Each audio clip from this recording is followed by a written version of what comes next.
Hello, today is Wednesday and we are here again. And today the topic of our webinar is festivities and traditions across the world.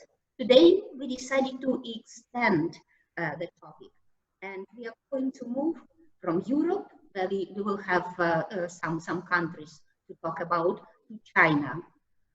I would like to present you our guests today. The first presentation about France will be made by Anita. Bonjour. Hi, Anita. Hi. Anita will tell us about festivities in France. The second one will be Maya. Hi, Maya. Good evening. And she will tell us about Croatia. Then from Croatia, we will go to Portugal, and Marta will tell us what is so interesting and unusual about two festivities in Portugal. And then from Europe, we are going to China, and Anna will tell us about Chinese festivities. Hi, Anna. And that is our plan for today.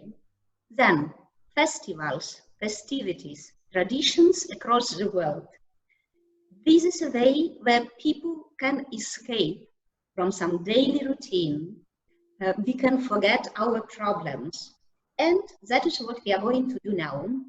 Let's escape from the problems and let's go to France. Anita, you are welcome. Welcome, everybody. I'm going to speak to you today about two types of festivities that I like a lot. The first one is the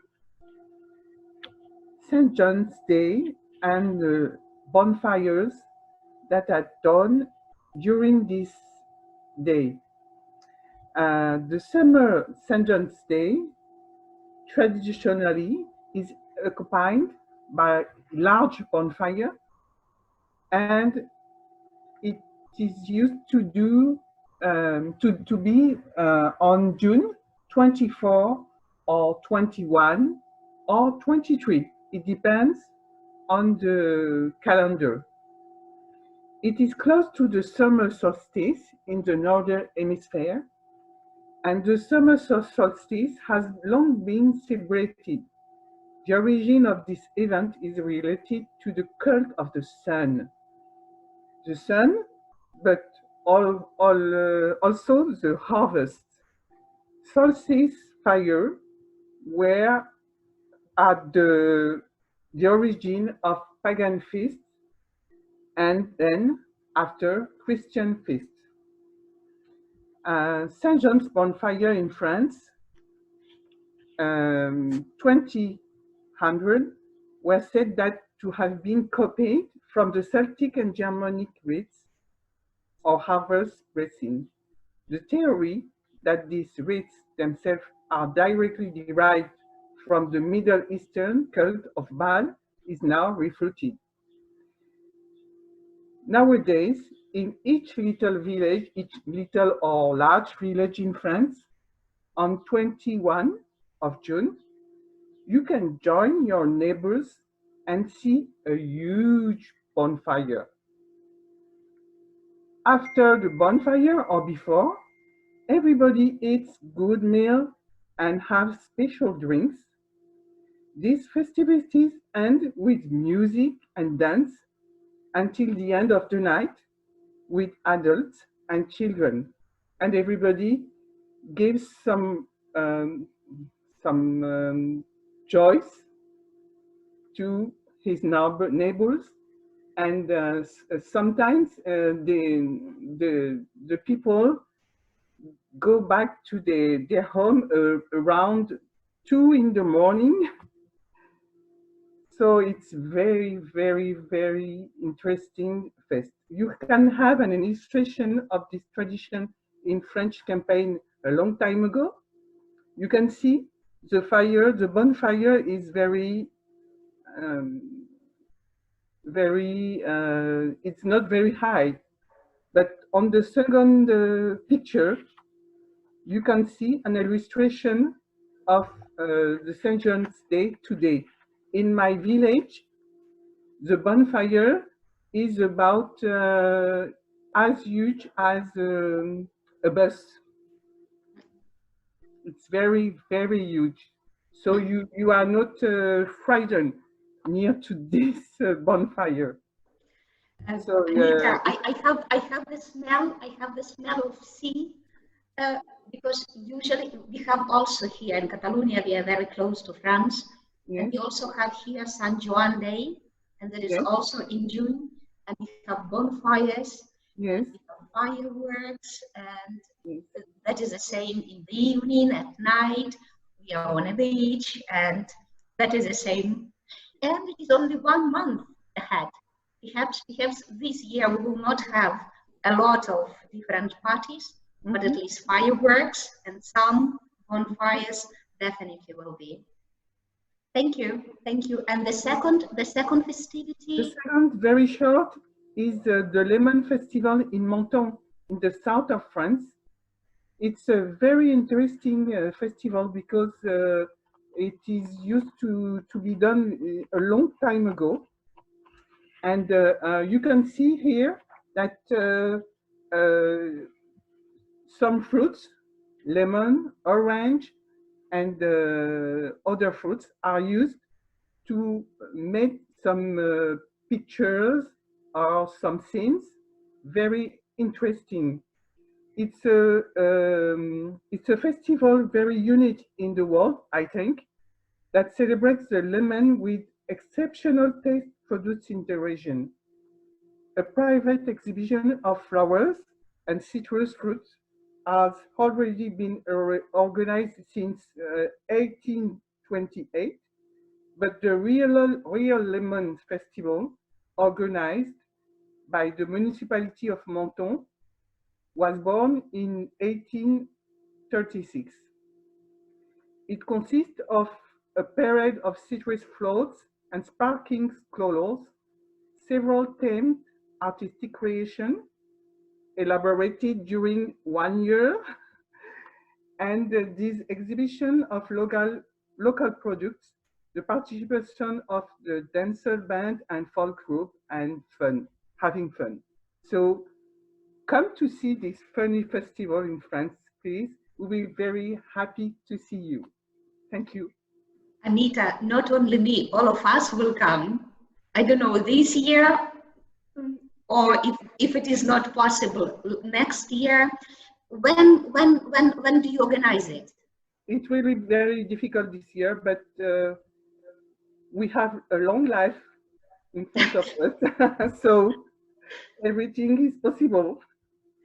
Okay, then wait for us next year. We will come. And that is about France. France is a wonderful country with wonderful festivities and with beautiful people. Thank you, Anita. Thank you, Anita. And so let's go to Croatia. Maya, you will, hi. How to say hi in Croatian? Bok. Bok. Bok. Okay, Bok. Bok, Maya. You are welcome. You are welcome.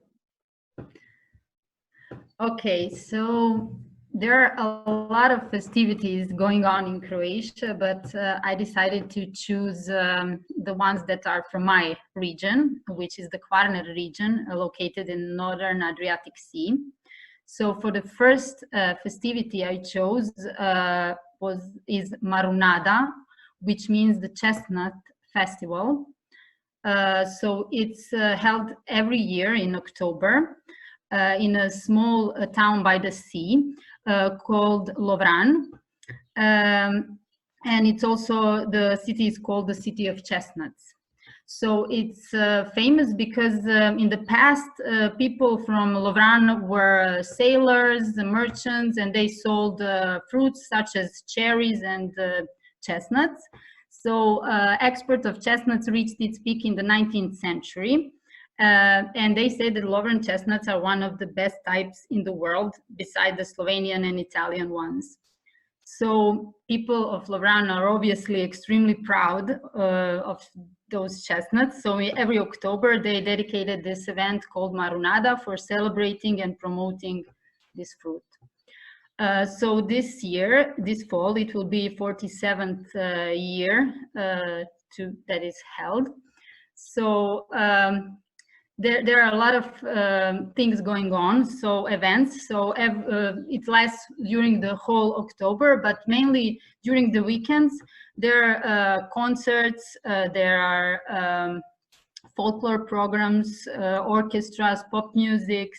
There are a lot of sports program also, because it's Lovran is situated by the sea, but it's also in the bottom of the mountain called Uchka. So there are a lot of trekking races, mountain treks, hikings, a lot of wonderful things are going on. So you can also taste a lot of dishes made of chestnuts in a hotel, pastries, taverns, restaurants, and so on. So this is the first festivity. Yeah, very interesting, Maya. And I've heard that Croatia is one of the countries which is going to be open for foreign tourists very soon. Oh, really? Yeah, I'm not sure if we as foreign tourists will be able to come. I think that France, Spain, and Italy will be the last who start traveling. But in any case, if not this year, next year, or in some years, we will be there. Yes, that would be very good. Okay, but you can also come in fall. You can also come in the time of carnival. So Rijeka is my hometown, and we have this carnival going on that's lasting for about 2 months every year, from somewhere from January to March, depends on the Eastern. It started in 1982 when 3 carnival groups did the walk under the masks, and they were supported by municipality and the tourist board. So today this is the most important carnival in Croatia. And it's also, this time of year is called 5th season, because it's like carnival season. It's the period of year when people live the life of carnival. Everything is in the spirit of the carnival for those 2 months. So what is the first thing that with carnival starts with is our mayor of the city hands the symbolically keys of the city to the person who is in charge for those 2 months of the city as the maestro of the carnival. So then we have election of the carnival queen, then we have a carnival charity ball, a lot of small villages and towns around the main city, they organize events, people masquerade, they wear masks and they party, and so we have this big event at the end. But before the big event, we have also this rally that is called Paris Dakar, where people mask, and they have these old timers and they drive 20 kilometers long drive. So you can see on the picture how it looks like, for example. Then we also have the children carnival. Every year we have more and more children participating, from kindergartens to elementary schools. There are a lot of foreign guests also participating in the carnival. So yes, that's before the main event. And on the main event, the groups set off at noon. It's always Sunday. So parade has its route, and it lasts from noon to approximately 7 p.m. because there is around 115 groups. And at the end, we have this puppet called Pust that it's burned because he's guilty for all the bad things that happened that year. And after that, there is a party all the way through the city, because we have DJs, concerts, and a lot of interesting things going on. Yes. So if you were in Croatia during this time, we would recommend you to come and visit this carnival in Rijeka. Maya, it is a very different event. Here we also have carnivals, and usually it is 40 days before the Easter. And usually from Open Europe, we have a platform, and every year they change the costumes they are wearing. And that is an event which is being prepared not only for 1 week, it is being preparing for months. Yes. And but when I see the photos that you put in your presentation, I'm just thinking how we organize it here. And definitely even in different cities here, there are different traditions. In Tarragona, it is very different from the carnival in Reus. And these towns are only in some kilometers. I mean, there are only some kilometers between Tarragona and Reus and Reus. Then I can imagine that is a very similar tradition, but then in different villages and different towns in different countries, there is something that is very different and very unique. What we are going to do, Maya, perhaps next year at the time of carnivals, we can organize another webinar and talk only about carnival traditions. That would be a good idea. Yeah. Definitely Anita can join us and tell about the tradition of carnival in France. Or... Yes, we have one of them in at Dunkirk, which is very special, very special. Perfect.